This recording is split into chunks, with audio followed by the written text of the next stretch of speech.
Hey guys, welcome back to my channel. And today we're going to be reading from r/no sleep. So let's jump into it.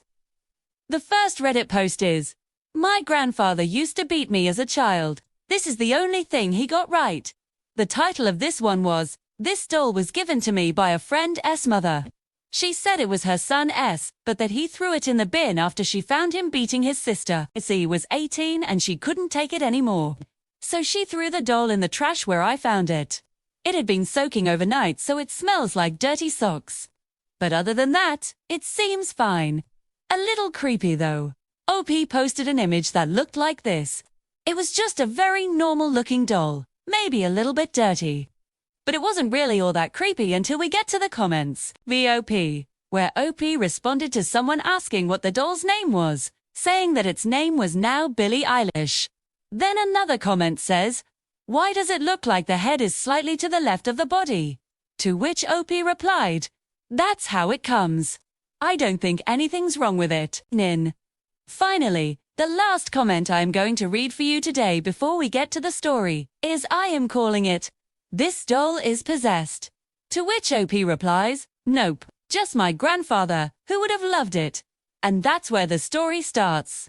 OP continued, "I was raised by my grandparents, because my parents are too busy running their own business and can barely care for themselves. My grandpa was a great guy, but sometimes he would go off on me when he was drunk. Most of the time it was verbal abuse, yelling, calling me names, etc. Sometimes he would hit me if I came back late or if something was broken. He never left any marks. I'm not sure how he did it without leaving marks. One time he hit me so hard I blacked out for a bit. I remember falling on the floor, seeing stars, and waking up with a massive bruise on my arm. When I asked him about it, he said he must have hit me with a door or something. I knew he was lying, but I didn't want to cause more trouble. I knew it was my fault anyway. I was around 14 at the time. I told my grandmother about it and she was livid. She confronted him and he started yelling at her, saying things like, 'You always have to stick up for him, don't you? You'll just wait till I'm gone and you'll see.' Then he went out drinking with his friends and stayed there for 2 weeks. Grandma packed my stuff and drove me to a nearby city where my parents lived so I could stay with them for a while. I was pretty scared of my grandpa. Even though he never laid a hand on me again, the way he looked at me changed. It was just really scary.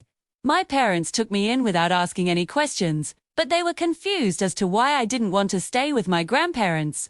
I lied to them, saying everything was fine, but I knew they'd try to get me to move back home. If they knew the truth, I was terrified of being alone in that house with him, so I made up the best lie I could. I told them that Grandpa touched me inappropriately. They both instantly got angry and vowed to take me back. My dad drove to my grandparents' house and yelled at my grandpa for a long time. Then he packed my stuff again and brought me home. Felt bad lying to my parents, but they were adamant that I wouldn't be going back. They gave me the option to tell the police, but I refused because I didn't want my grandpa to go to jail. He's already pretty old and I thought it wouldn't be fair. I also didn't want to be seen as the victim, because I felt like it was partly my fault. It had been months since I'd moved out. I had unspoken to my grandpa since, and I didn't even know if he still lived there. I just assumed my parents had sold the house. So when my friend offered me this doll, I took it because I thought it might cheer my grandpa up a bit. I haven't actually taken it there yet, but I wanted to clean it up a bit first. That's why I soaked it in the sink. That's also why I cut off the moldy bits. I should mention that my parents don't know I have the doll. They'd probably throw it away.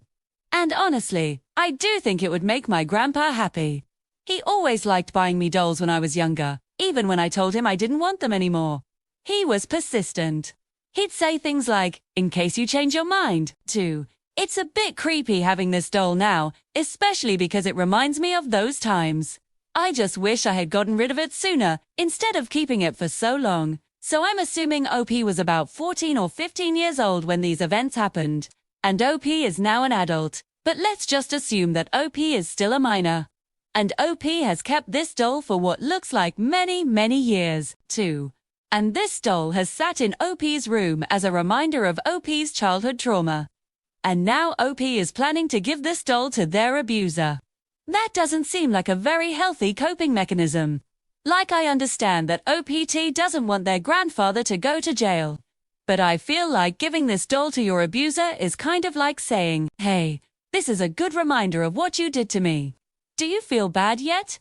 Because here's another reminder. Like, imagine if one day OP's grandfather snaps and he hurts OP, or one of the family members.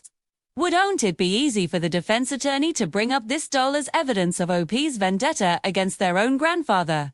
And what if the doll goes missing? What if somebody else gets their hands on it? What if somebody else thinks that it's funny to play a prank on OP's grandfather by returning the doll to him?